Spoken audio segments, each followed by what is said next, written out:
Hey everyone, I know that adding in scientific notation can be a little tricky, so here's a quick review. When you add or subtract in scientific notation, it's a lot like combining like terms. When we combine like terms, for instance, if you have 3x plus 7x, this is just like scientific notation. We have 3 times x plus 7 times x. The operation isn't listed, but it's the same thing. So we use the distributive property. We can do that because we have like terms. We have this common factor. The distributive property says pull that factor out. And so we would have 3 plus 7 times x. We've taken out that common factor. This is the distributive property in reverse. We've undistributed. That allows us to add this up. So we have 10, and then we keep our other factor, 10 times x. So this is what we're looking at, and we're going to try to make this the same way.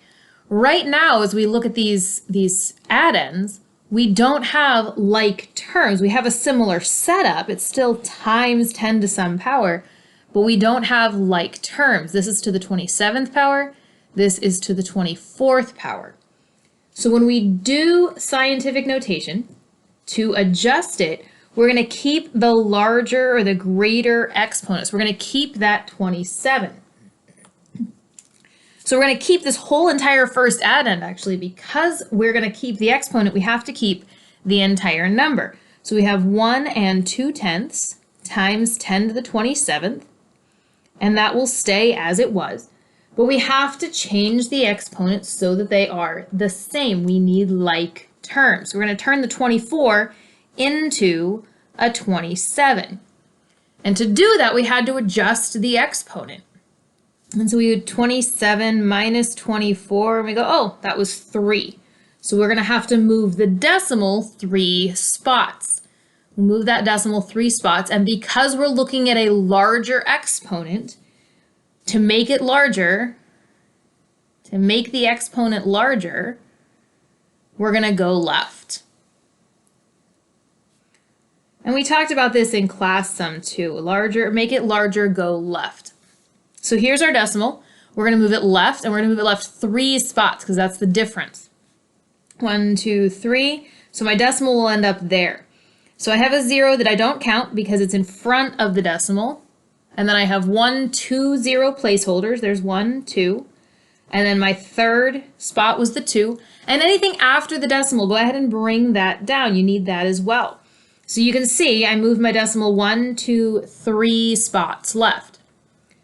And that now I have my new number in scientific notation. Now I know this isn't really scientific notation because we're not allowed to have a 0 out here, but it has the same format. And that keeps us from dealing with a lot of zeros and maybe losing our place value. So now from here, we can go ahead and use the distributive property. The distributive property says if you have a common factor, which we do now, we have this times 10 to the 27th, I can undistribute that. I can take it out of the problem. So I can multiply by times 10 to the 27th, clear at the end, after I go ahead and add the rest of it. That common factor I can undistribute. So I bring the rest of this down. I'm going to bring this down. I'm going to bring this down. I'm going to bring down what's left. So I have 1 and 2/10. That's the other factor. And I have 26 10,000ths. That's the factor in the second addend. 26 thousandths. And I was adding those. I know that I'm adding those because this was an addition problem. So then I can go ahead and add. I have a 6 in my 10,000ths place. It's the only thing in my 10,000ths place, so I'll keep that. I have a 2 in my thousandths place. I have nothing else in my thousandths place, so I'll keep that. I have a 0 in my hundredths place. I don't have anything in my hundredths place, so I'll keep that. I have a 0 in my tenths place and a 2 in my tenths place. Those will add up to 2. My decimal will come directly down. I have a 0 in my ones place and a 1 in my ones place. I'll add those. I get a 1. And my factor comes down. Now, when you get to what seems to be your final answer, you've added, you've subtracted, whatever operation you had to perform, you always look to make sure that this is in scientific notation.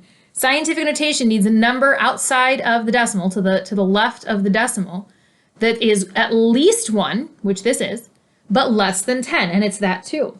And we have a power of 10 as well.